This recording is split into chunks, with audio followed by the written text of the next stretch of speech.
The time, 17 minutes to 9. The Prime Minister told the Telegraph this morning that the gender pay gap is an injustice, one of the burning injustices that mar our society. Equality for women is a right, and she tells us we should rid ourselves of outdated gender stereotypes. Not everyone is impressed, though. Some, of course, say the government hasn't gone far enough to tackle unequal pay. The average pay gap figures for big businesses have to be published by the end of today, but that's not nearly enough. Others say she's barking up the wrong tree. The figures measure aggregate pay. It simply reflects that more women take time out to have children, etc. The psychologist Jordan Peterson has made quite a splash in recent times, challenging gender pay complaints. I asked him what the counter-argument was to the points the Prime Minister was making this morning. Well, the counter-argument is to be a little bit more sophisticated in your statistics. These broad-based comparisons of gender and salary are not sufficiently sophisticated to capture the variability in the data, not by any stretch of the imagination. You'd fail a first-year social science student for producing a project like that. I think what the Prime Minister would say is that, yes, she understands that these are very broad sets of data, but what they describe is an experience where women going to work are in places where they're paid less. They are in atmospheres where they're paid less. Their experience of life isn't as fair and equal as it should be.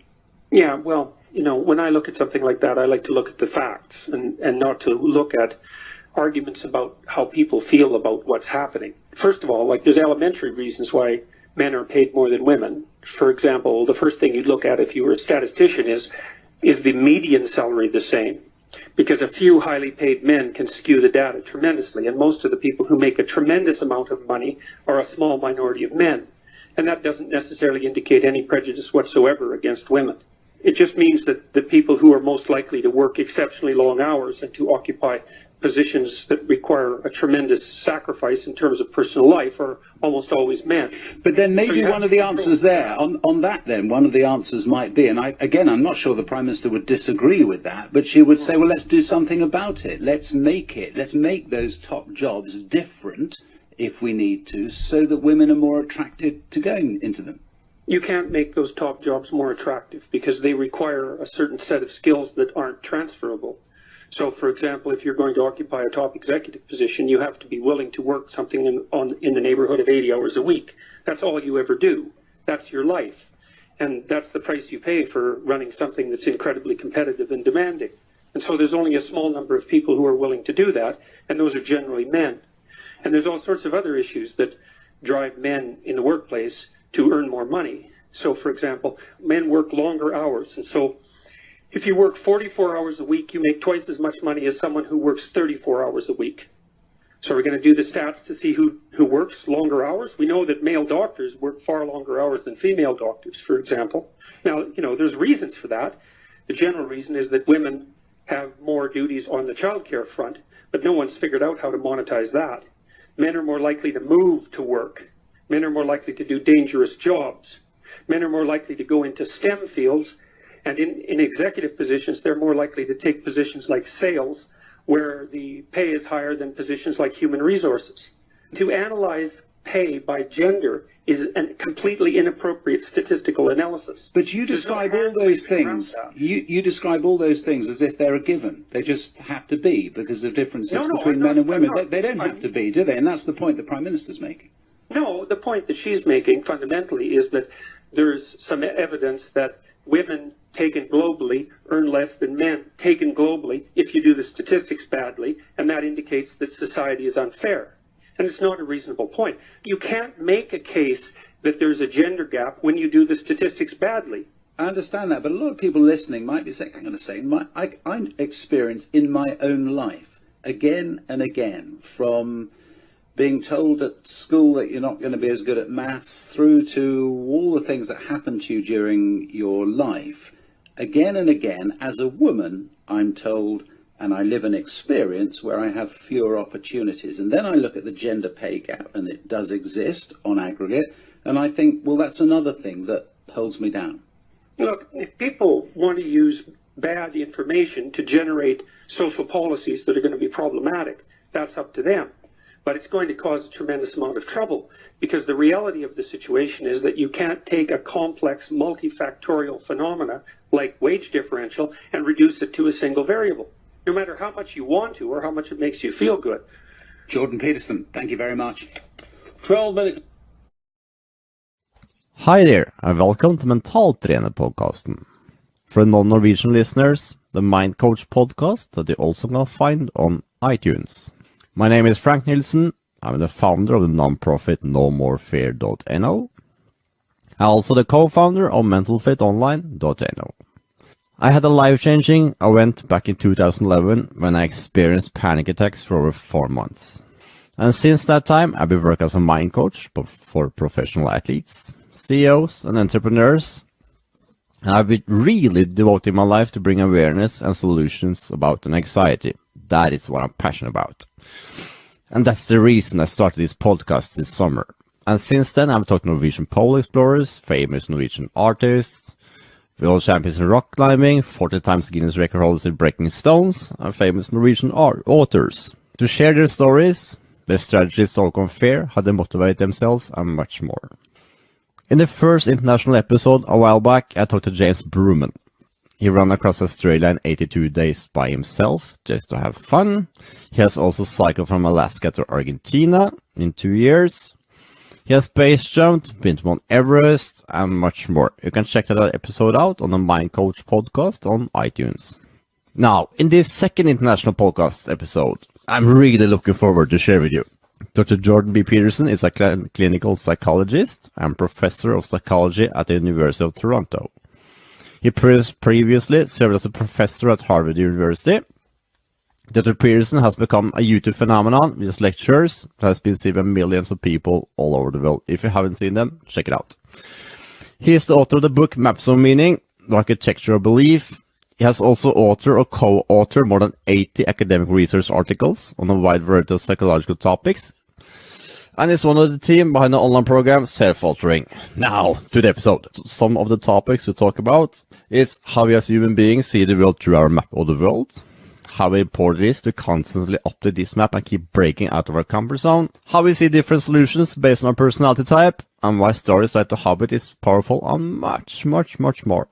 There is just one thing to say, and that is enjoy. Thank you. Thank you for the invitation. You said something in the Joe Rogan podcast, Jordan, that really caught my attention.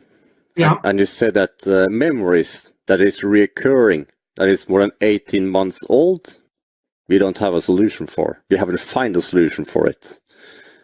Yes. And yes. What? When I heard that, it really caught my ears. I went, what? What is he saying now? Can you please elaborate on that one?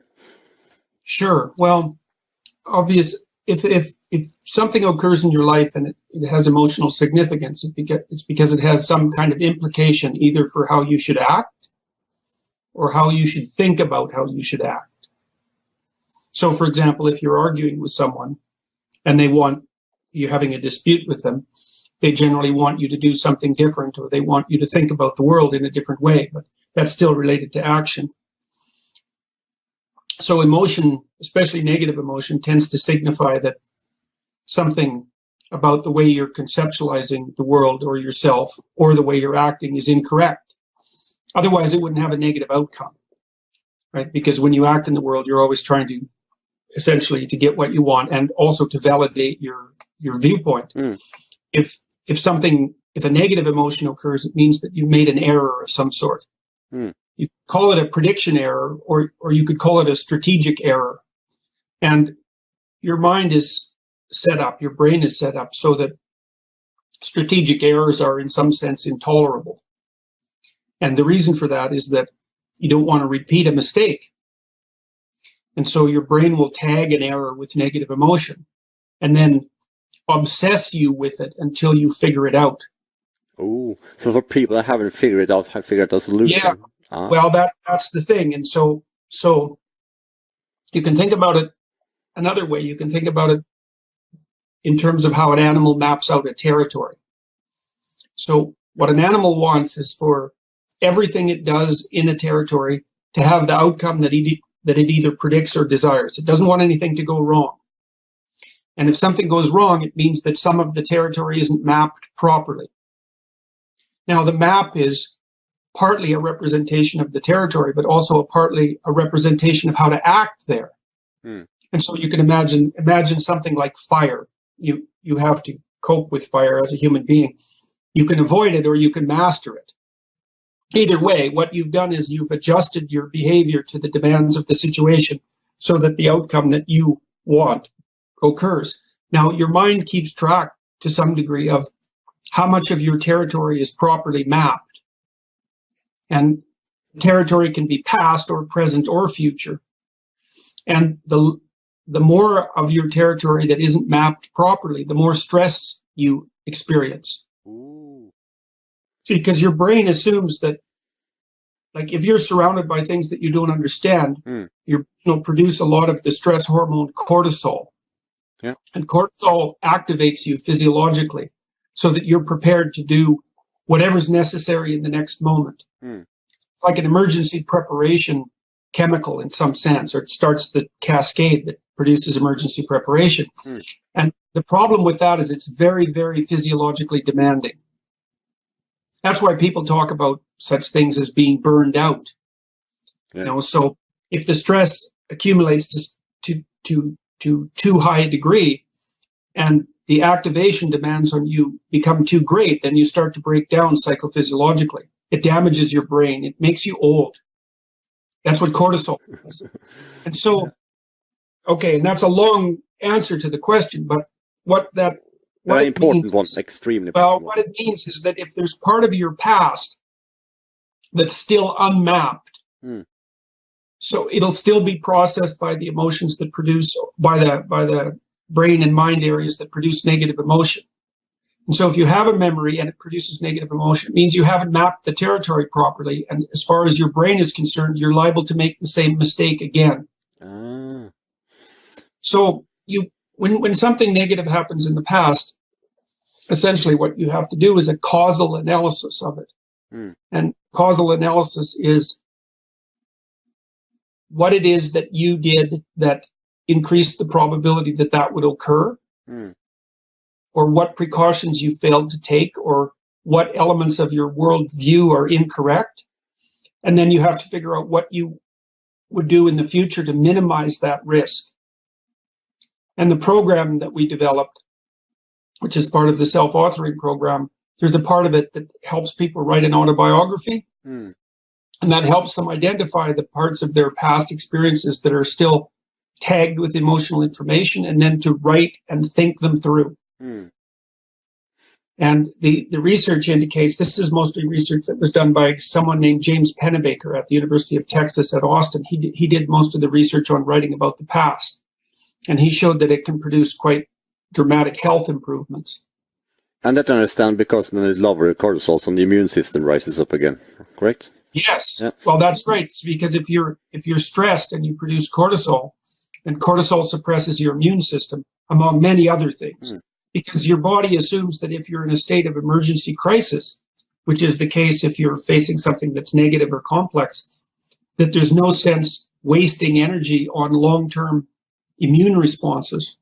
But does that mean if you have this pattern, this reoccurring pattern, because we haven't ended or find a solution for something that happened 20 years ago when we was little, then that means that we're taking this pattern into adult age. Yeah, well, it means before we find a solution for it. Yeah, well, it sort of means, in some sense, it means that you're taking a hole in your map forward into the future. Well, what often happens, for example, powerful negative memories can be formed when someone encounters someone who's really out to harm them. So many people develop post-traumatic stress disorder because they've encountered something malevolent, something that really wishes harm, and sometimes they can encounter that within themselves. That often happens to soldiers, because soldiers generally develop post-traumatic stress disorder because of something they've done rather than something that's happened to them. You said something in one of your lectures about traumatic incidents. And you used an example about a rat, that a rat can scream for 2 days if it smells like cat. Yes, exactly. Yes. And that, can you say a little bit of that? I want to ask you a question after you said that example, if you can. Well, sometimes with my clinical clients, for example, they've encountered someone who wants to hurt them. And in fact, I had one client, for example, who was literally frightened into 3 years of quasi-epileptic seizures because of the look on her boyfriend's face. Now, she was a very naive person. Her parents had taught her literally that adults were angels, and she believed that literally they taught her that. And she believed that everyone was intrinsically good. And then she met someone who actually wanted to do her harm. And what happened was that, imagine that she had a map of human beings and what they're like. And her map was predicated on the assumption that everyone was good. And so that if you were just nice to people, that everyone would try to do their best and get along. And then she met someone who wasn't like that at all, or at least wasn't like that for some period of time. And what that did was demolish the whole part of her map that had to do with human beings. And she didn't have what she had to do in order to recover from that to some degree was to develop a more sophisticated philosophy of good and evil. Start to understand that people aren't just good, that there's all sorts of malevolent things that human beings can do, but that you can still live in the world even though that's true. You just have to live with your eyes open, and you have to be not so naive and more mature and more careful. And it took a long time for her to work through all of that. I mean, I taught her a fair bit about human history and about the terrible things that people can do to one another, and she had to develop a new way of looking at the world that would protect her much better, and then her symptoms went away. And so these errors that you make, imagine the errors that you make that cause negative emotion can occur at many levels of severity. And so one of the things that often causes post-traumatic stress disorder for people is betrayal. So imagine that you have had an intimate relationship with someone for, let's say, 10 years, and you believe that they've been faithful to you, and you have as well, so that bond of honesty prevails. And then you find out one day that they've had 5 affairs, and that's been going on behind your back the entire time. And so what happens then is that your model of that person is blown apart. But that isn't where it stops, because not only is your model of that person blown apart, but all the memories that you had about the time you spent with them are now predicated on invalid assumptions. So your whole past becomes questionable. And then, of course, the present becomes questionable because you don't know who the person is anymore.